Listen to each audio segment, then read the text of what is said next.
I am so excited to be filming right now because I didn't upload a lot of videos last week, and I'll do an updates that will be up tomorrow, Wednesday, talking about why I didn't upload videos. But like, long story short, I left my power cord for my camera, like this little thing, at Paul's house. Like, it's crazy how much we rely on technology. Honestly, it totally is. But I left that, and I really had no way of uploading. But I'll talk about in depth more what's going on. So that's that. But today I want to do a video talking about EDH Commanders, and these are EDH Commanders that I feel like, I don't know quite how to like express it, but they're not like, I'm not going to be telling you like Duretti, like I'm not going to be talking about like super popular commanders. I mean, some of these like are like popular, some of these like are well known, but I don't know, I just think these are sweet EDH commanders.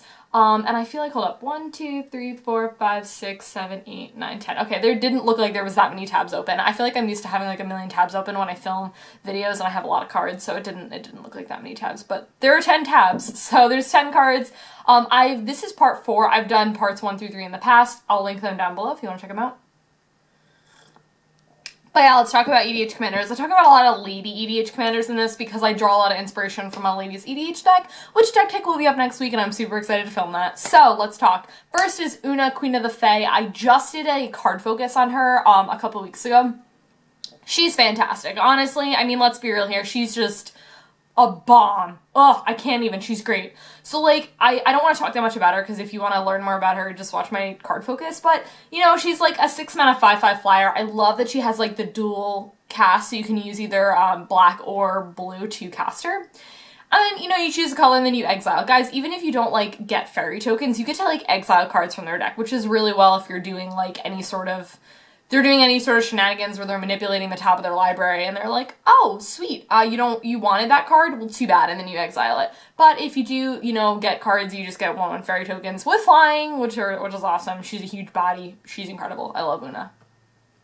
She's in ladies, and oh man, oh my gosh, she's great. Okay, which I have to tell you guys a quick story. So, I was playing EDH with Paul, and I have Eldrazi Monument in my EDH deck, and you know cards like that you always draw? Like, you'll be playing a game, and not like just, oh, I don't want to see that, but I'm that type of person where in EDH decks there's so much variance, and so like I was playing it, and I kept freaking drawing Eldrazi Monument, and I was like, seriously, like, I don't want to draw this card. I played it like one game, and I was like, okay, like, and then I drew it the second game, and I drew it the third game, and I drew it the fourth game, and I was like, listen, EDH deck, you've got like a million other cards. Can you give me something else? And not that the card isn't bad, the card's great, but I like to have different EDH games. I don't know, is that just me? Anyways, Marchesa, the Black Rose. I'm talking about OG Marchesa here, guys.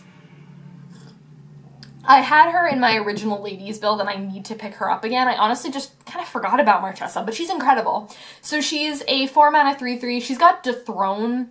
I feel like she's very unique. I feel like she's a very unique EDH commander because she has this ability from Conspiracy. So when it attacks a player with the most life or tied with the most life, you put a +1/+1 counter on her, which is just awesome.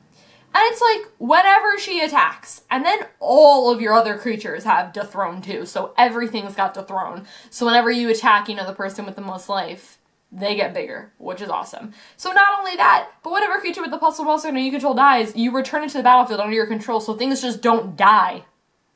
She's awesome. She's incredible. She's sweet. Okay, Doran, the Siege Tower. Paul needs to make an EDH deck, like, with him, because honestly, like, this is just totally his kind of deck. He made, like, I don't even know what it would be considered before we really knew about formats, but he made, like, a Doran the Siege Tower deck. I guess it may have been Modern. I don't remember. But, it's just really funny. I feel like, too, with this ability, you can totally screw your opponent over, which I just think is really funny. Like, your opponent can just have something with really big power, but not a lot of toughness, and then, you know, oh, your 13-1 is now at 113. It's just really funny. Doran's a really flavorful, fun EDH commander. I think he's really great. Okay, then I have Thassa, God of the Sea. I have Thassa in ladies, and she is just incredible. She's so much fun. So, you know, you have the whole devotion thing, which, I mean, honestly, something I've noticed with devotion is if you can get your creature to have devotion, like, that's awesome. But if you don't, I feel like a lot of times it's not really like the end of the world. But, you know, having devotion, you know, and she starts off as 1, so you only need like 4 other devotion, you know, for a 5/5 indestructible is really good. And at the beginning of your upkeep, you scry 1. I just really like this. She's really hard to remove as well because she has Indestructible. And then target creature you control can't be blocked this turn. This is like a Rogue's Passage just stapled in there. And for 2 mana to be able to do this is just amazing. Thassa's really strong. She's like one of my favorite gods. I really like her. Okay, funny. I was filming this. No, sorry, I was prepping for this video and I was like thinking like what cards I wanted to talk about. And do people like forget that I cannot say this card for the life of me. Polukranos. People forget that this card's a legendary and you can totally use this as your EDH commander. Guys, this card is amazing. Oh my gosh, he's so good. Okay, so first off, it's 4 mana for a 5/5. Like, honey, yes please, that's amazing. And then it's got Monstrosity. So if you know, Monstrosity gets all these counters, whatever. Which, you're playing green, by the way. Do I need to remind you that you're probably ramping like a champ, and you should. And then when it becomes Monstrosity, it deals X damage divided as you choose amongst any number of target creatures. And then those creatures deal damage to Polukranos, which you want, because then he dies and he goes back to the command zone, and then you recast him, and then you blow everything up. Green tends to have a difficult time removing creatures, but he doesn't. Even if you don't run him as an EDH commander, you need him in your green EDH deck, because he's amazing. This card is sweet. I love it. I'm looking at this and I was like, dude, this card's legendary. Like, I think people forget about this card. It's amazing. Okay, when I was gathering cards for my Lady EDH, like, this is a card that I actually took out, but I think she's really sweet if you build a deck around her, and that is Ouya, Silent Prophet. So first off, she's a 6 mana 4/4 with flying. Then you get to bounce 2 lands you control to your hand to copy target instant or sorcery, and you gain new targets. I just think she's really interesting to kind of build a deck around. I mean, I love the whole concept of, like, copying your spells and then doing, like, other things with them. So, you know, like, doing, like, casting one, like, turn to frog and then turn to frogging the rest of your opponents, and then, you know, whatever. It's also not a tap ability, so you can do it automatically as soon as she enters the battlefield if you have the mana for it. And it's not a tap ability, so you can do it as many times as you want. Not as many times, because you do want to make sure you still got lands left. Keep in mind, you do have to bounce 2 lands, but I feel like you could totally do some sort of synergy with, like, bounce lands and cool things like that, like Coral Atoll and like Amulet of Vigor. Oh man, that's fun. I've been thinking about potentially doing, like, I want to run Amulet in something, like, I don't know if I want to do it in ladies, but like just 5-color like bounce lands. Like, I just really want to do that. I think it'd be really fun.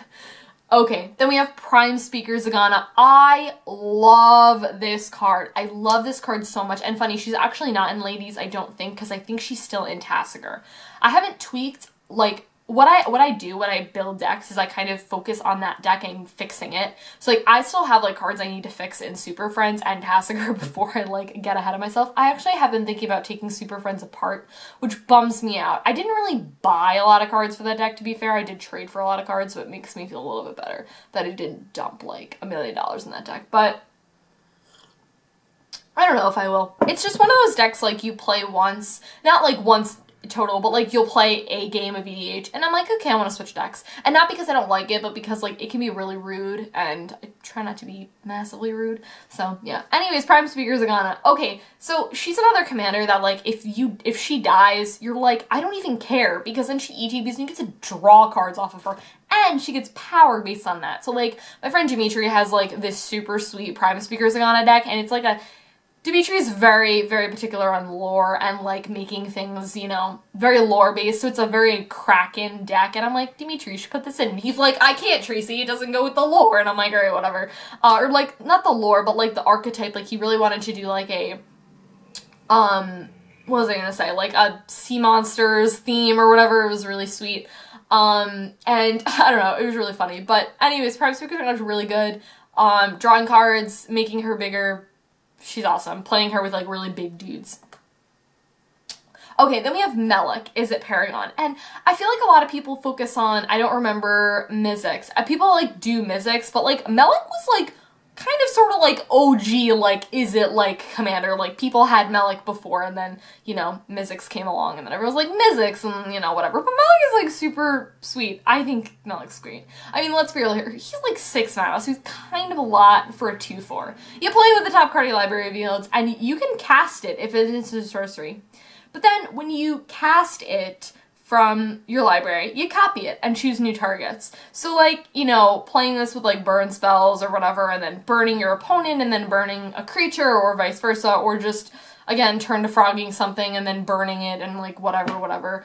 And a little bit of card advantage because you do play with the top card of your library revealed. So yeah, just him in like a super sweet Melek deck. I think he took it apart, but Melek's really sweet. I like him. Card I don't have in ladies, but I need her is Olivia Voldaren. Oh my gosh, didn't she jump in price? I feel like she totally jumped in price. I like the new one too, Olivia Mobilized for War. But it's discard, and I like her, but I don't know if I want her in ladies. I don't know if it would work really. I don't really have that much graveyard recursion. I try not to put graveyard recursion every deck because I have a lot of it in Tasker. Okay, so she's 4 mana for a 3/3 flyer. Yeah, bro, I love it. She deals 1 damage to another target creature, and then they become a zombie. A vampire. And then, you know, Olivia gets bigger. So, like, you do 1 damage to something and you kind of suck that power away, and then you give it to her. Oh, hello, yeah. And then you gain control of another vampire as long as you control Olivia. This is just awesome. I really love, like, stealing people's creatures. It's really funny. I should make, like, a mock deck tech of, like, stealing other people's creatures. That would be really funny. Should I do it? That sounds really fun. I don't know if I'd put Olivia in there because I feel like more blue does that. I don't know. Maybe I'll make it, like, 5 color. It'll be really crazy. But, yeah, Olivia's really sweet. You know, dealing 1 damage to something, the potential to kill something with lower toughness, but if not, you know, making her bigger and then just gaining control and stealing your opponent's creatures if they're a vampire. It's really good. She's awesome. Okay, and then the last card I want to talk to you guys about is Tajic. Okay, so my, I think this was one of, like, my first, was this my first, like, set that I really went into, I think, was Dragonsmeeze. It was, like, the start of Dragonsmeeze that I really, like, I think went to events.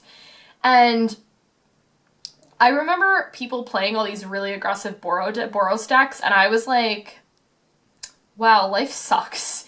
I was like, I'm over here with my consuming aberration, and that was what I was really into when I got into EDH. I was like, or Magic, I was like, Mill! I was like, Mill is so much fun, and then, you know, now I'm like so not into it, but, Tajic is just amazing. I mean, really, you could totally be rude and do like a Tajic, like, World Slayer deck, which my friend Eddie did, which was really rude, but, you know what, like, World Slayer is much better with Avacyn, can I just say, because, like, you take, like, 3 hits from Avacyn and you're just dead off commander, but Tajic's like a 2/2.